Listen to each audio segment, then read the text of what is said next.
Thank you for tuning in to the best parenting show on the internet, Post Daily Dose. It's the Post. It's the Post. It's the Post. The Post Daily Dose. It's the Post. It's the Post. It's the Post. The Post Daily Dose. It's the Post. It's the Post. Hey, good evening, everyone. Welcome to another episode of Post Daily Dose. With me, your trusted parenting advisor, faithful guide and servant on the healing journey. What's my name? Big Papa Brian+Post. And I have a special guest today in studio. My dear colleague, Jeanette Yoffe. Jeanette is an adoption and foster care expert. I have known of Jeanette, you guys are going to find this interesting, so at least for 10 years. Heard her name, seen her picture, maybe had a small exchange here or there. And finally, for the first time since I'm in LA, I get to sit down with the master. Oh, so you're the master. She is blessing us with her presence this evening. Thank you. And really excited to share Jeanette with you all. And yeah. Okay. Very cool. So awesome. Jeanette, yes. Start off by telling me what your office is here in Greater LA. Okay. And what your primary focus is. Okay, so my office is here in West Los Angeles. Okay. And we predominantly work with children in foster care and adoption. Mm-hmm. I work with kids as young as 3 years old. Mm-hmm. I do attachment-focused family work. Mm-hmm. We also do sand tray, art therapy. I also use a device called AlphaStim Aid, okay. Yep. which is a bilateral stimulation to help work on the body piece, because we're dealing with the mind and the body when we're dealing with trauma. And I also have a few clinicians in my office who I train to be foster care and adoption competent. Okay, very cool. And I also work with children as young as 3, but I work with children, school-age children, teenagers, young adults, Yeah. and late discovery adoptees. Oh, cool. Who were not told until they were adults that they were adopted. Because that's interesting. That's a whole nother dynamic, because, if I could say one more thing, I also run a support group here in Los Angeles that's been going for 10 years. Wow. Awesome. What's the name of that? It's called Adopt Salon Constellation Support Group. Okay. So what I found working in the child welfare system here in Los Angeles was the negative stigmas and the division between an adoptive or foster parent even knowing a birth mother, having contact, a dialogue, even adult adoptees meeting a birth mother. So I said, why don't I bring the whole population, community of foster care and adoption to one support group. So we have adult adoptees, foster youth alumni, adoptive parents, foster parents, first mothers and fathers, because now there's all this politically correct. Rather than birth mother, call her, rather than birth mother or biological mother, which implies they're a biological term. There's a lot of talk, for those that don't know. Yeah, I don't know. Some birth mothers feel hurt when they're called birth mother, because that implies you're only a breeder. Okay. And it doesn't recognize the long-term relationship that a birth mother and an adoptee have for each other, even if they've been separated at birth. That child still yearns and wants to know and is curious about who their birth mother was, as much as the birth mother wants to know. So what's the terminology?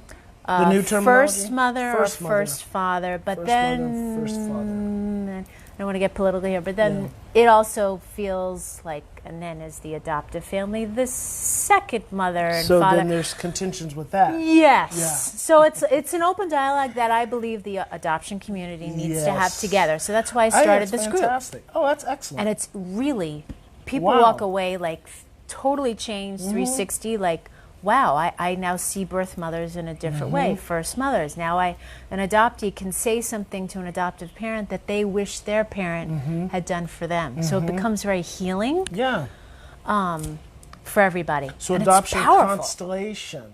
Correct. Ah, gotcha. And that term came from Michael Grand, who wrote the book, The Adoption Constellation, Okay. which talks about bringing everyone together. Okay, interesting. So yeah, Michael Grand, Michael Grand. The Adoption Constellation. Is that a book you recommend? Yeah, it's a book I Never heard recommend. of it. Yes. Is he local? I think he's in Chicago, maybe. Okay. Yeah. Very cool. So, Yes. what's the name of your clinic? Yoffe therapy. Okay. Just yeah. YOFFE. What's the names in the title? And then Celia Center Yes. was the nonprofit that I started Okay. Why Celia Center? because Because I wasn't sure if that was a center or if Celia Center was your partner. I wasn't certain. right. So, okay, so I became a therapist because I recognized and realized that I knew more about having been adopted, and I had done some benefits of a show that I had written and produced called What's Your Name, Who's Your Daddy? And it's a little girl who auditions for a family. And it was a vision that I had of myself growing up in foster care. So I wrote this play. It was very healing for me. I performed the play, and then I realized, you know what, I really want to work with children. So I became a therapist, and I did some benefit performances for social workers. And I realized, and I could see the whole system in Los Angeles. There was a lot of misunderstanding and confusion and a lot of negative stigmas and breaking down walls and people not knowing how to bring people together in a safe way. Because there's a lot of biases. There's a lot of biases. And no one was understanding the foster mother, foster family connection to the child, and they're so important too. So then I said, you know what, I want to start the support group. I'm going to call it Adopt Salon, because a salon, it creates this environment of, we're just going to light some candles, Okay, we're just yeah. going to be in a relaxed environment. Take the sting out of this, everybody just come together. And then I did that for about a year, and then people came and started looking at me and said, Jeanette, you need to do more of this. And I said, well, I'm just doing the support group once a month. And they said, you ought to start a nonprofit. You ought to do this, this, and this. And I said, okay, let me look into that. So then, for me, it became, because as you and I, coming from the world of adoption and foster care, it has become a big part of my life. And this is my mission now, to create a community here in Los Angeles. So I then decided, well, what am I going to call it? And what is going to give me meaning and purpose in the years to come, having a nonprofit, so I can sustain and maintain. Sure.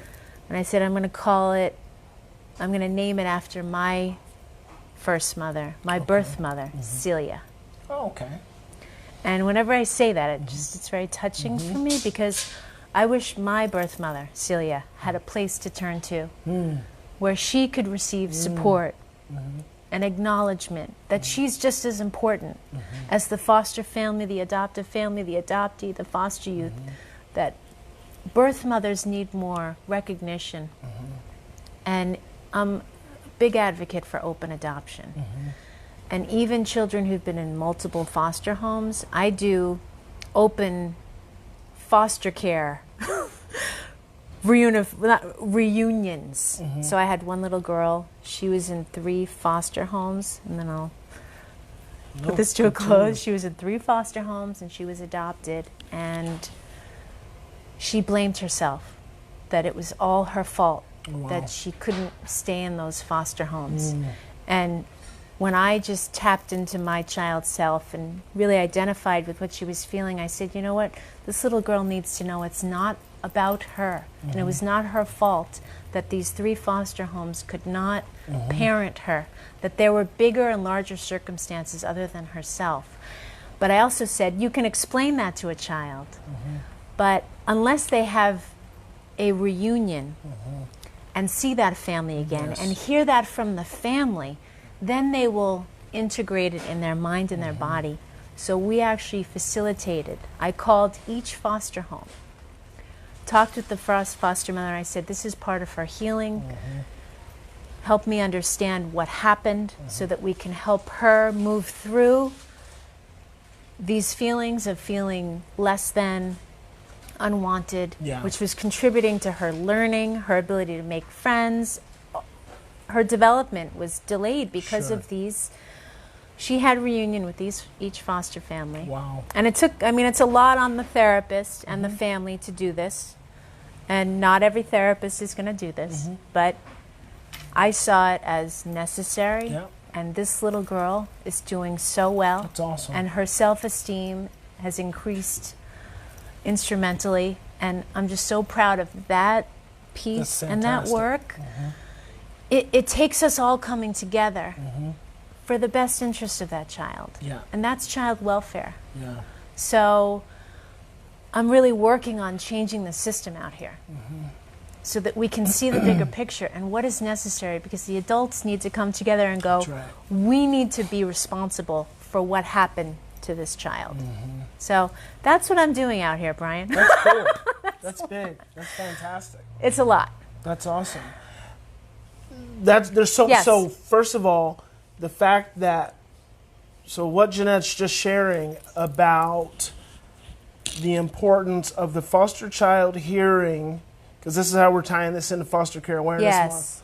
The foster child hearing that it was not their fault that they had to move to a different place. Place to place. Uh-huh. And an opportunity to hear from these foster parents. And I can imagine that there's some. I just had an experience a month ago with a family who's now adopted a 16-year-old. They've had her since she was like 8. Somewhere right around 8. But at some point, her adoptive family at the time took her to treatment. The professional said, this child's not going to be able to be helped. Leave her here. Forget that you ever knew her. We will put her in one of our respites.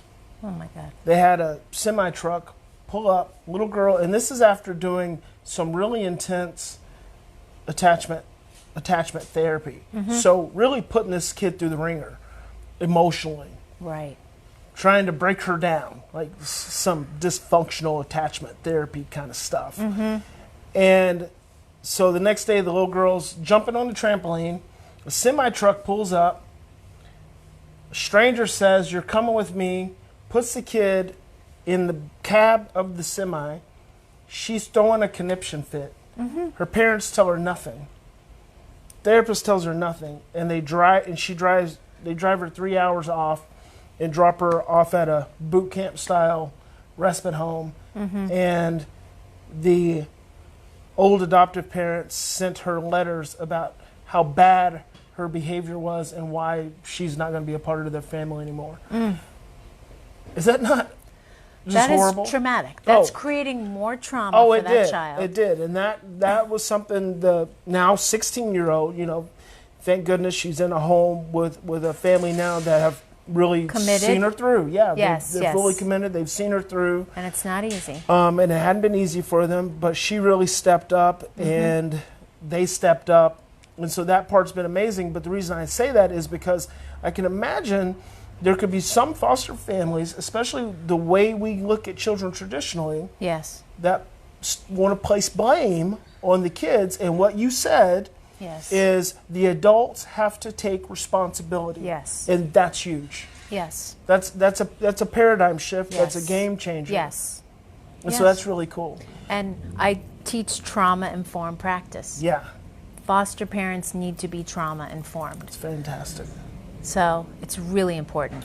So Yoffe Center, Yoffe. Celia Center, Yoffe Center, Yoffe Therapy and then Celia Center. So we have support groups, conferences, like we're going to a place called Wolf Connection in Wolf. 3 Yes, weeks. I saw that email actually. That's going to be cool. So that I like to find alternative ways of healing Yeah, fantastic. and bringing the family together. So there will be a birth father there. There will be adoptive parents, foster youth alum, adult adoptees, young adoptees.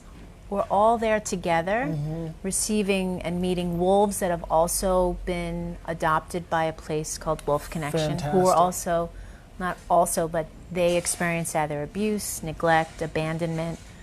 So these wolves, we hear their stories, and then children identify, and parents Wow. identify with the wolves and go, oh, that wolf is like my child. Wow. Now I see why I can't just approach my child, because in a way they have wolf-like behaviors because of the trauma they have endured. So parents That's learn powerful. they understand more about trauma. That's why I've been doing Wolf Connection, because it's like, how do you help parents? Because you can talk. Yes. They have to have an experience. Yeah. So Emotional. That emotional. becomes an emotional experience. Exactly. That changes their thinking. Because That's that's like what we're changes trying the to brain. do. Repetition and impact, emotional impact. Yes. That's how the brain changes. So anytime you can create that emotional component, that's when you're having more of an impact on the brain's learning. So that's awesome. Yes. That's very cool. So you'll have to come to Wolf Connection. I would love to. Absolutely. So how do people find out more about Yoffe Therapy and Cecilia Center? Well, Yoffe Therapy's website is yoffetherapy.com. And that's Y-O, two F's like Frank, Yep. E, okay. therapy.com. And then Celia Center is CELIA center.org. And it's West Los Angeles. West Los Angeles. Yes. Fantastic.